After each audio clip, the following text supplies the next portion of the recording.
Yo, we got another YouTube video. This YouTube video, we're gonna react to the NBA GM survey, but we're gonna be reacting to Kenny's reaction.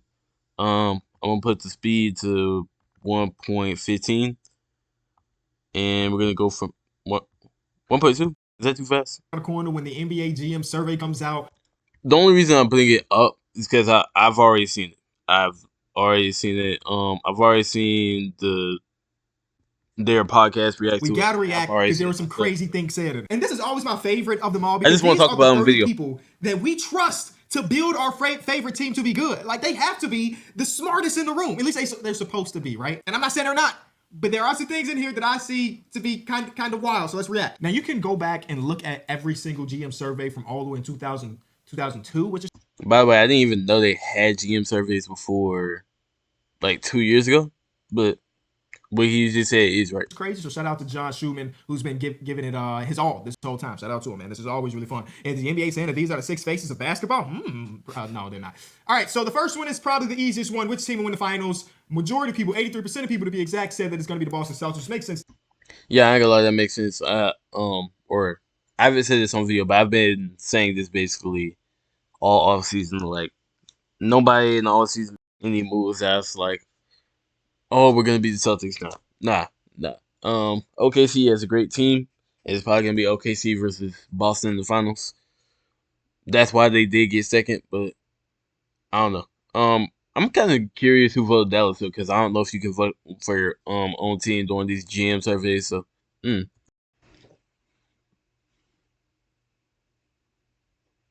me, I already made a video talking about the Celtics, but in that I said that they are the best team in basketball. It is so hard to go back to back. So I am trying to figure out if it's not the Celtics, what team do I trust? And I might be going OKC as well. And a lot of that has to do with them finally having some more playoff wounds, right? We've seen Shea in the playoffs as the number one guy a few different times now. J-Dub's first playoff appearance, Chet's first playoff appearance, and now they get one of the best winners in basketball as far as his individual impact in Alex Caruso, Isaiah Hartenstein being on the team. Like this is a super well-constructed roster with a top 5 player at the top of it. Like you have pretty much all of the recipe with a good coach, good defense, top 5 player. There's no real holes as of right now other than the rebounding. We've yet really to see it, but Isaiah Hartenstein kind of closes that a little bit. So that would probably be my number 2 team as well. The Boston Celtics get 3% of the vote, which equates to a single vote. So shout out to him. Who's going to win the MVP? I think this is something I also agree with because this is what I think about it. shit.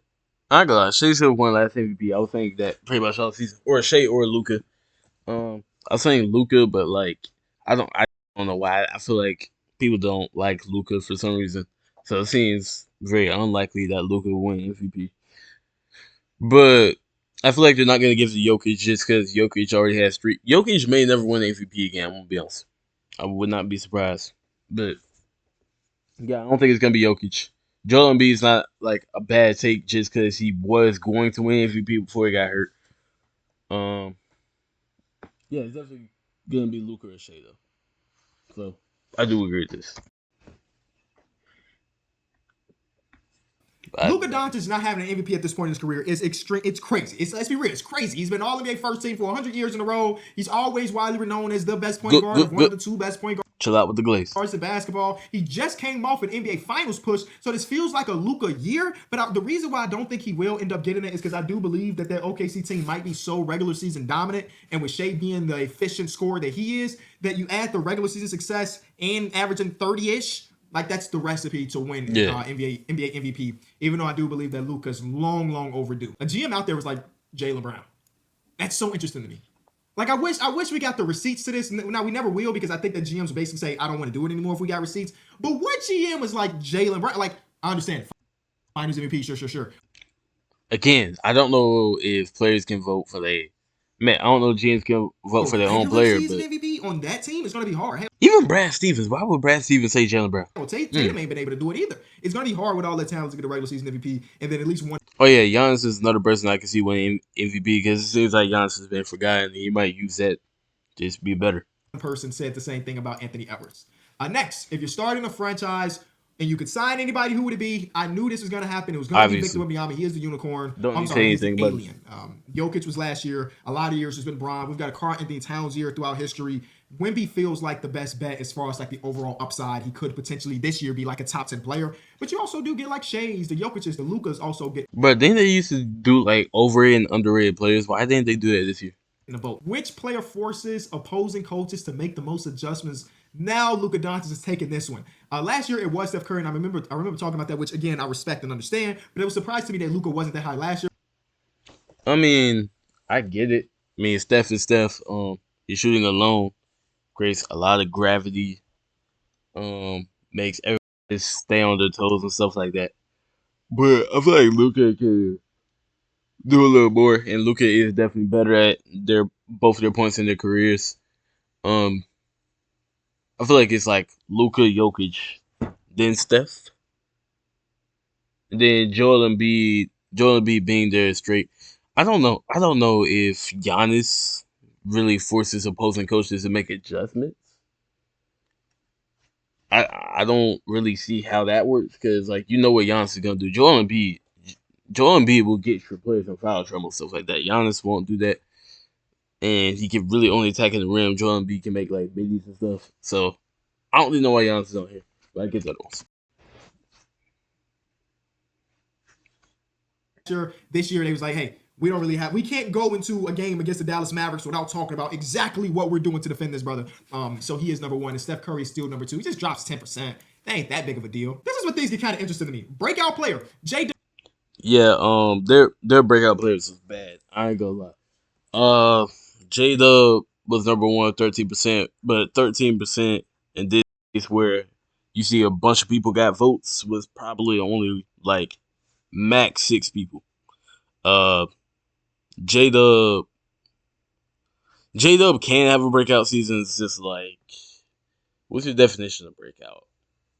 Like J Dub could be All Star next season. So I guess it's just the other people on the list, right? Like Evan Mobley. Evan Mobley's not good in my opinion. I think he's very overrated. I feel like he's gonna have a similar year to what he had last season. John Morant already broke out. I don't know what GM's definition of breakout is. Just because he missed last season doesn't mean he's a breakout player. Wemby, that's this.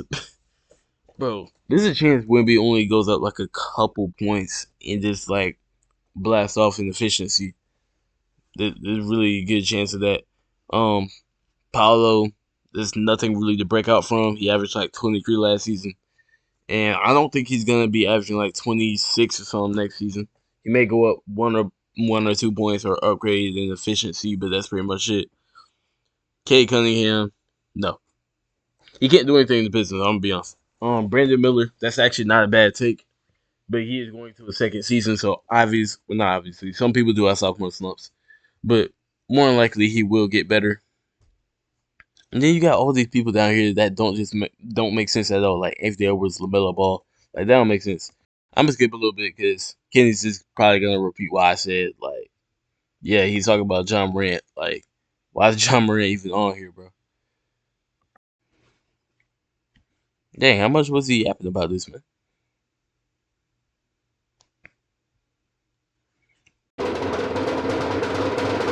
By the way, I don't know why my stuff is being really laggy. It's whatever, bro.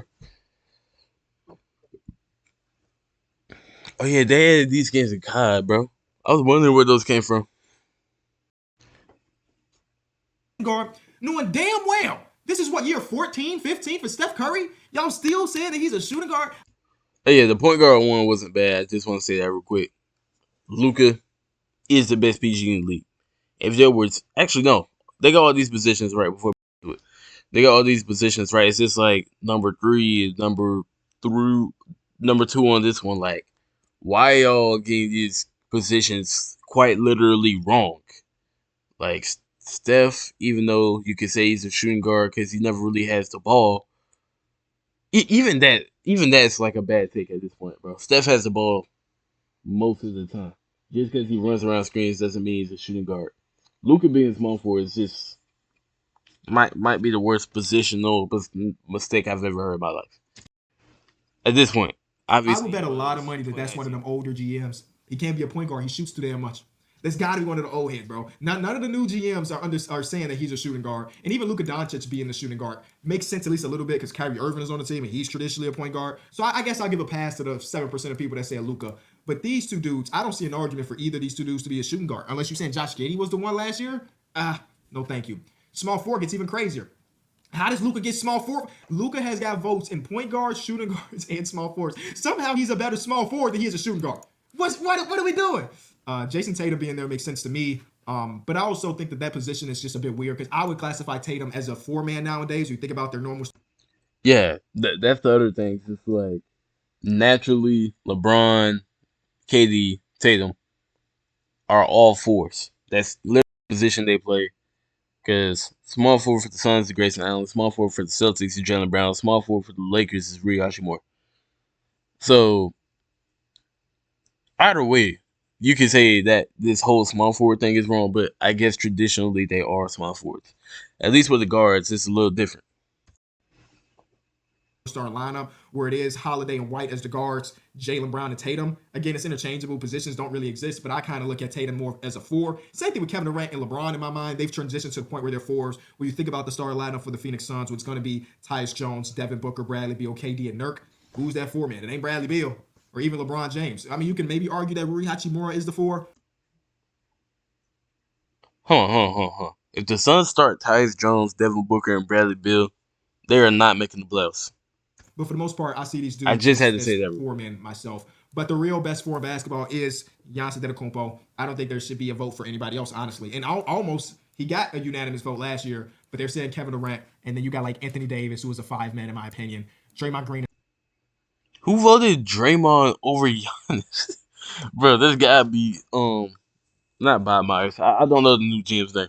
Bro, like I don't understand how Giannis didn't get all the votes. Kenny's right, I'm gonna be honest. Is still a 4, but he is nowhere near the best power forward in Sabonis hasn't played basketball the in four since 2024. he's Are we on the being real? Patriots, bro. Domantas Sabonis is a 5 man.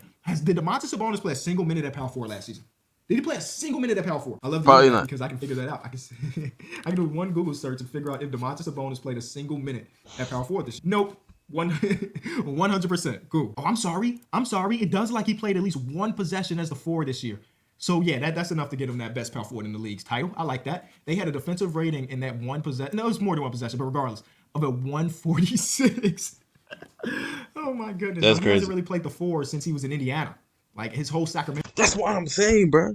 career, he's been a 5 man. I think we can agree there. There is a GM in basketball that's like, nah, that's my 4 man. They even got Wemby as the 4, and he did play a lot of 4 last season with Zach Collins as the 5, but eventually they got rid of that, and that's when he started to look even more amazing. Best center of basketball is still Jokic, but Wemby getting 3% of the vote is really just one vote. So there's one GM out there that thinks that Wemby is a better basketball player today than Jokic and Embiid. Can't get there yet. Maybe one day. Cannot get there yet. Highest percentage of total votes per position. Jokic, of course, got all of that. Cool. This is what we're talking about the off seasons. You do see OKC get the best overall off season. Again, I would agree there. Which Do I agree? I literally might just say Philly.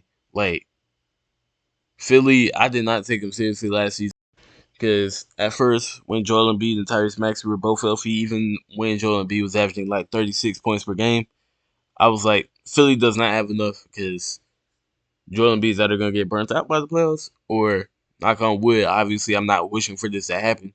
But it did happen. He's going to get hurt before the playoffs and he's going to be injured while playing in the playoffs or he's just not going to play. And that's pretty much what happened. And the Sixers were eliminated. Now, Joel Embiid doesn't have to do nearly as much. So he won't be having to average 36 points per game. And he could go back down to like a 30 or even a 28 points per game.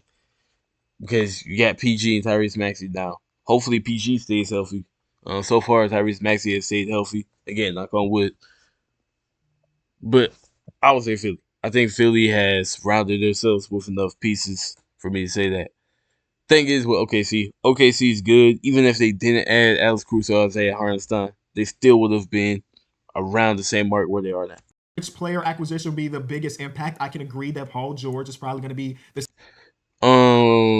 Yeah, sure. You can say Paul Single George. most impactful player movement dude of the season, where he turns Philly from like, oh, they decent, they could maybe do something, to like, oh snap, you got to take this team extremely seriously. I like that. The most underrated will be Alex Caruso. Underrated? I don't think there was any under. No, no, no. I ain't gonna lie. Dante DiVincenzo to Minnesota. That is kind of underrated. I don't know who in the world voted Josh Giddey to the Chicago Bulls. That had to be the Bulls GM himself. Um, who said Marcus Smart last year? Who was underrating Marcus Smart last year? But I'm a low key say Dante DiVincenzo. I feel like people around the NBA know about his Caruso, so I don't think he should have won. Tyus Jones. So going to OKC, but then you got like, KCP, IHAR. So you think you know Wicks, but I don't care to know about Weeks. Tyus Jones was a good one for a minimum. Klay Thompson, Chris Paul, and I like this GM. Whoever said Caleb Martin, because he's thinking outside the box. Do I agree? Lord knows I don't. Caleb Martin, bro. Caleb Martin's cool. He didn't really have a great season last season either, but I don't know. He get every resurgence. It's just like this lineup is weird because I think their oh my god, I can't speak. Their in game lineup is probably gonna end up being like Tyrese Maxey, Kelly Oubre, PG, Caleb Martin, Joel Embiid. That's a great lineup. It's just everything around that because they don't really have a lot of size outside of Joel Embiid and Andre Drummond. They don't have a wing. I can say that for sure. They don't really have a wing. Kelly Oubre is probably gonna come off the bench just because they need a wing to come off the bench. So I don't know. A lot goes into that. But I like that this man is thinking. That might have been Daryl Morey himself, patting him on the back. We got Caleb Martin for a steal. Most improved team has got to be the Grizzlies because they won't be Yeah, it's literally just had to be the Grizzlies because they had their team back. the most injured team in NBA history, even though they already have a Jaren injury, a Vince Williams injury. None of these teams are gonna improve enough to be the most improved team. It literally just has to be the Grizzlies. And then a Gigi Jackson injury and Ja Morant turned his Someone said the ankle. Pistons though. It's already started not too great, but as long as they have half of a more healthy season, they should be the best team as far as improvement goes. And I also don't hate the Philly pick. Philly was a 7th seed last year. They were 31-8 when Joel Oh, I forgot about that. Embiid played. So assuming that Joel Embiid is healthy, they should jump up the standings quite a bit. The most surprising move undoubtedly has to be Karl Anthony. Yeah, if anyone saying anything else, they're lying. Actually, DeMar DeRozan going to the Kings was kind of surprising. It was just kind of spoiled just because someone said no. Two people said the Hawks drafted the dude with the number 1 overall pick. Again, I've been saying Alex Sarr is the best player in the draft. It's just he didn't want to go to the Hawks, so they were forced to draft somebody else. Someone did say Denny Adia to Portland. I ain't gonna lie, all of these are kind of surprising. Denny Adia to Portland. Like, I don't know why the Wizards traded him at all. DeJounte Murray to the Pelicans. Pelicans don't have a big. But nah, it's still the cat trade. I thought Minnesota was just gonna run it back. I think about it. Towns to New York because that literally came out of nowhere. Like Paul George to Philly, we were kind of writing that in. We were saying that he's probably going to leave the Clippers. Who has cap space? The 76ers do. He's going to the 76ers. DeMar DeRozan to Sacramento was kind of murmured a little bit for a couple days before it was official. Mikal Bridges came out of nowhere as well. I guess that Leon Rose just do things under the table. Nobody's even thinking about it until it's done. Like this is my favorite. I think I've said that about a couple different categories. But when we talk about the rookies and stuff, This is not my favorite. I was actually gonna skip over it. I'm just curious on why GMs think Reed Shepard's gonna win Rookie of the Year. I don't know who's gonna win Rookie of the Year. I'm not even gonna guess because I don't know anything about the rookies. But Reed Shepard, bro. Oh, I think Kenny's surprised because no one voted for the first overall pick, bro. He's probably gonna be the most disappointing first round pick because he doesn't really have expectations, but still. But I'm gonna skip a little bit because there is a lot more to the GM survey that I want to see.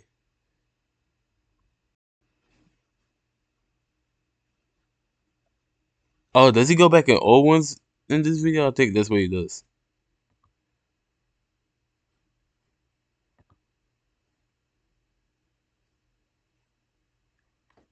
you feel me? Yeah. But like for the most part, 5 years from now, about 70% of people said Zion. Him and Ja Morant.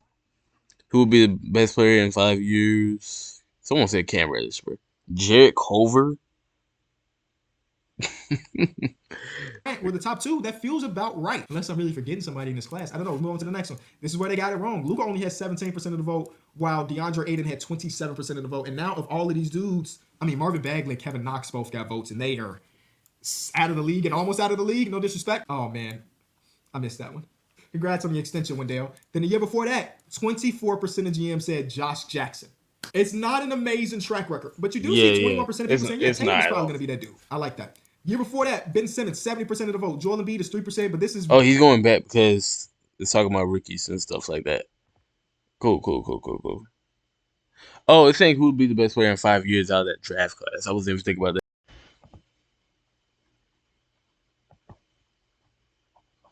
Damn, bruh. You dragging it. Oh, James predicted Shea was going to be a steal. Okay.